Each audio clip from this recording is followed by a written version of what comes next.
Staring at herself in the mirror on the restroom door. Voices in her head that mirror what she's heard before.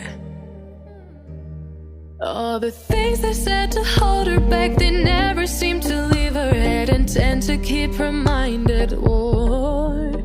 All the things they said to hold her back, they keep her locked inside of all the times when she's been hurt before.